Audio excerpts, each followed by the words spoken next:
지금 대한민국에서 일어나고 있는 변화를 보셨나요? 6월 4일 이재명 대통령이 취임한 지 한 달, 우리가 살아가는 일상이 달라지기 시작했습니다. 어떤 사람들은 드디어 서민을 위한 정책이 나왔다고 환호하고, 또 어떤 사람들은 이런 식으로 하면 나라가 망한다며 걱정하고 있어요. 과연 무엇이 바뀌었을까요? 그리고 이 변화가 우리에게 정말 도움이 될까요? 아니면 독이 될까요? 오늘은 이재명 정부 출범 후 나타난 대한민국의 변화를 냉정하게 분석해 보겠습니다. 긍정적인 면 5가지, 부정적인 면 5가지를 꼼꼼히 따져보면서 여러분이 직접 판단하실 수 있도록 도와드릴게요. 먼저 이재명 대통령이 어떻게 청와대 주인이 되었는지부터 살펴볼까요? 2024년 12월 윤석열 전 대통령의 탄핵 사태가 터졌습니다. 국회는 12월 14일 두 번째 표결에서 탄핵안을 가결시켰고, 헌법재판소는 이를 인용했습니다. 이로 인해 원래 2027년 3월에 열릴 예정이었던 대선이 2025년 6월 3일로 앞당겨졌죠. 조기 대선에서 이재명 후보는 놀라운 결과를 만들어냈습니다. 국민의힘 김문수 후보와 개혁신당 이준석 후보를 제치고 당선되었을 뿐만 아니라 역대 최다 득표수를 기록했습니다. 투표율도 79.38%로 매우 높았어요. 6월 4일 오전 6시 21분 이재명 대통령의 5년 임기가 시작되었습니다. 그리고 지금까지 약 한 달 동안 대한민국에서는 정말 많은 일들이 일어났습니다.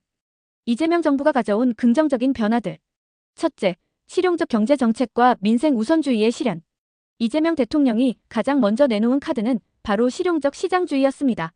취임 첫 주 대통령은 2년보다 실용이 우선이라며 비상경제점검 TF를 구성했어요. 그리고 무려 30조 5천억 원 규모의 추경안을 편성한다고 발표했습니다. 이는 문재인 정부 시절 코로나19 대응 추경과 비슷한 수준이에요. 특히 주목할 점은 정책 추진 속도입니다. 기존 정부들이 몇 달씩 논의하던 것들을 이재명 정부는 일사천리로 결정하고 있어요. 예를 들어 소상공인 대출 이자 지원 확대, 청년 창업 지원금 증액 등이 이미 구체적인 시행안과 함께 발표되었습니다. 경제 전문가들은 정책 일관성과 추진력이 눈에 띈다고 평가하고 있어요. 실제로 7월 첫 주 발표된 소비자 심리지수는 전월 대비 3.2포인트 상승했습니다.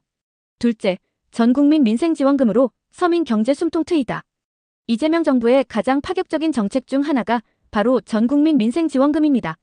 취임 2주 만에 1인당 50만원, 4인 가족 기준 200만원의 지원금을 지급하겠다고 발표했어요. 이는 선거 공약이었지만 이렇게 빨리 구체화될 줄은 아무도 몰랐습니다. 더 놀라운 건 지급 방식입니다. 기존의 복잡한 신청 절차 없이 국민 모두에게 자동으로 지급한다는 거예요. 주민등록번호를 바탕으로 한 디지털 시스템을 활용해서 8월부터 단계적으로 지급을 시작한다고 합니다. 이미 시민들의 반응이 뜨거워요.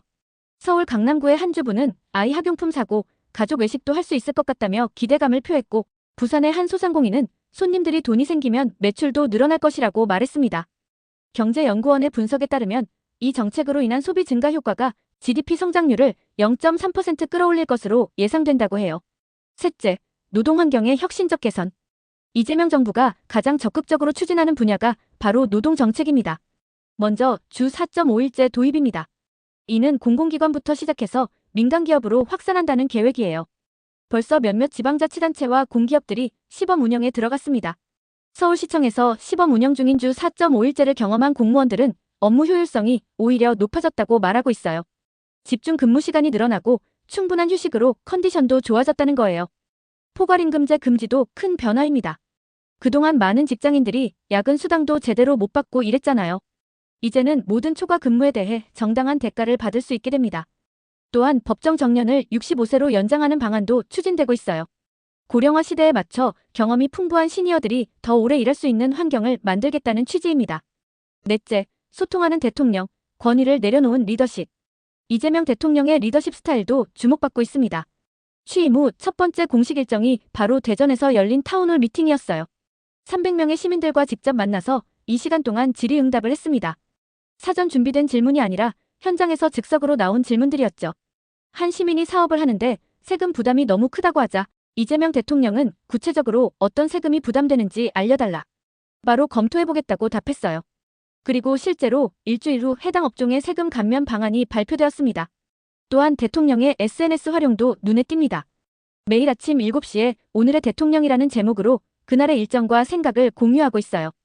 딱딱한 공식 발표가 아니라 친근한 말투로 국민들과 소통하고 있습니다. 국민들의 반응도 긍정적입니다. 한 여론조사에 따르면 이재명 대통령의 소통 방식에 대해 67%가 친근하고 좋다고 답했어요. 다섯째, 국토 균형 발전과 미래 도시 설계. 이재명 정부의 국토 정책도 주목할 만합니다. 가장 큰 변화는 세종시 행정수도 완성 계획입니다. 취임 3주 만에 세종시를 명실상부한 행정수도로 만들겠다고 발표했어요. 국회 이전은 헌법 개정이 필요한 사안이지만 행정부 기능은 세종시로 완전히 이전한다는 계획입니다. 4기 신도시 계획도 구체화되고 있어요. 기존 신도시와 달리 스마트 신도시 개념으로 설계됩니다. 인공지능과 빅데이터를 활용한 교통 시스템, 친환경 에너지 시스템 등이 도입될 예정이에요.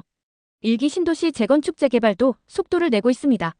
분당, 일산, 평촌 등 30년 된 신도시들이 새롭게 태어날 준비를 하고 있어요. 특히 주목할 점은 지방 도시들의 변화입니다. 부산에는 글로벌 해양 클러스터, 대구에는 메디컬 시티, 광주에는 AI 특화 단지 등 각 지역의 특색을 살린 개발이 진행되고 있어요. 다음으로 이재명 대통령 취임 후 우려되는 부분들에 대해서도 알아보겠습니다. 첫째, 천문학적 재정 부담과 재원 조달의 현실성 문제. 이재명 정부의 정책들을 보면 한 가지 공통점이 있습니다. 바로 엄청난 돈이 필요하다는 것이에요. 전 국민 민생지원금만 해도 약 26조 원이 필요합니다. 4인 가족 기준 200만 원씩 지급하면 대략 26조 원 정도 예산이 들어가죠. 여기에 추경 예산 30조 5천억 원, 신도시 개발비, 노동정책 시행비 등을 합치면 정말 천문학적인 숫자가 나옵니다. 문제는 이 돈을 어디서 마련하느냐는 거예요. 이재명 대통령은 부자 증세와 정부 구조조정을 통해 재원을 마련하겠다고 했지만 구체적인 계획은 아직 나오지 않았어요. 경제 전문가들은 우려의 목소리를 내고 있습니다. 한국조세재정연구원의 한 연구원은 현재 계획대로라면 국가 부채 비율이 급속히 증가할 수밖에 없다고 지적했어요. 실제로 기획재정부 내부에서도 재정 건전성이 심각하게 악화될 수 있다는 보고서가 나왔다고 합니다. 이미 7월 첫 주 국채금리가 0.1%포인트 상승했어요. 둘째, 세대 간 갈등 심화. 청년대 고령층 일자리 전쟁. 이재명 정부의 정년 연장 정책이 예상치 못한 부작용을 낳고 있습니다. 법정 정년을 65세로 연장하는 것은 고령층에게는 좋은 소식이지만 청년들에게는 다른 이야기예요.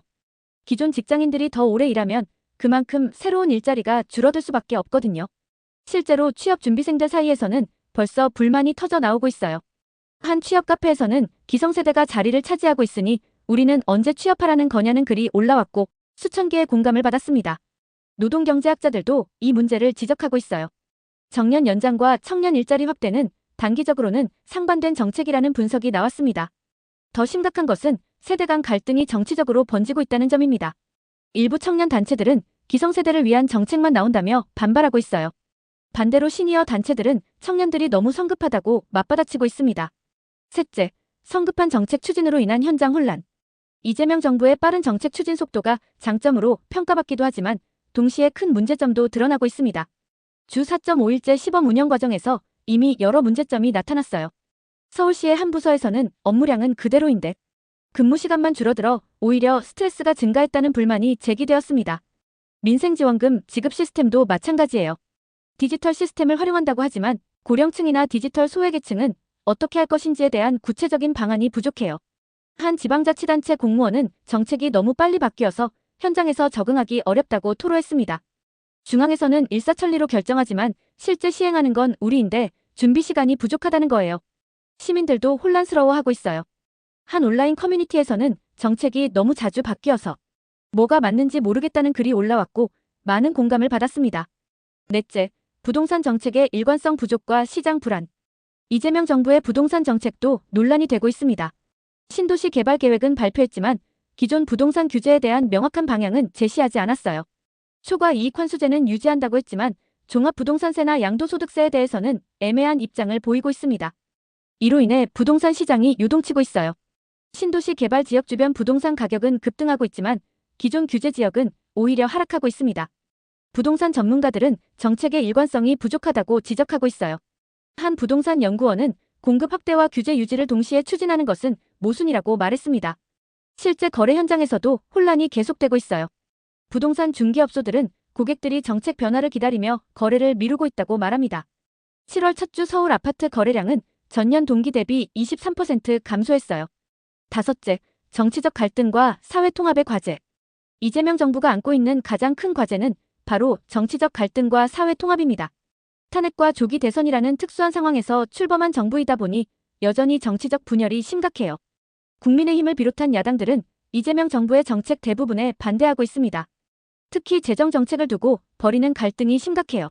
야당에서는 포퓰리즘 정책으로 나라를 망치고 있다고 비판하고 있고, 여당에서는 서민을 위한 정책을 방해하고 있다고 맞받아치고 있어요. 이런 갈등은 정책 추진에도 영향을 미치고 있습니다. 국회에서 추경 예산 심의가 난항을 겪고 있고, 주요 법안들도 계류되고 있어요. 더 심각한 것은 국민들 사이의 분열입니다. 이재명 정부 지지층과 반대층 간의 갈등이 온라인을 넘어 일상생활에까지 영향을 미치고 있어요. 한 여론조사에서는 정치적 견해 차이로 인해 인간관계가 어려워졌다고 답한 사람이 42%나 되었습니다. 지금까지 이재명 정부 출범 후 대한민국의 변화를 살펴봤습니다. 장점과 단점이 명확하게 드러나고 있습니다. 긍정적인 측면을 보면 서민을 위한 정책, 노동 환경 개선, 소통하는 리더십, 국토 균형 발전 등 의미 있는 변화들이 나타나고 있습니다. 특히 정책 추진 속도와 실행력은 인상적이에요. 하지만 우려스러운 부분도 많습니다. 재정 부담, 세대 갈등, 성급한 정책 추진, 부동산 정책 혼란, 정치적 갈등 등은 반드시 해결해야 할 과제들입니다. 중요한 것은 이런 변화들이 우리에게 어떤 영향을 미칠지 냉정하게 판단하는 것입니다. 무조건적인 찬성이나 반대보다는 각각의 정책이 가져올 결과를 꼼꼼히 따져보고 준비해야 해요. 여러분은 이재명 정부의 변화를 어떻게 보시나요? 댓글로 여러분의 생각을 들려주세요. 그리고 도움이 되셨다면 구독과 좋아요도 꾹 눌러주세요. 감사합니다.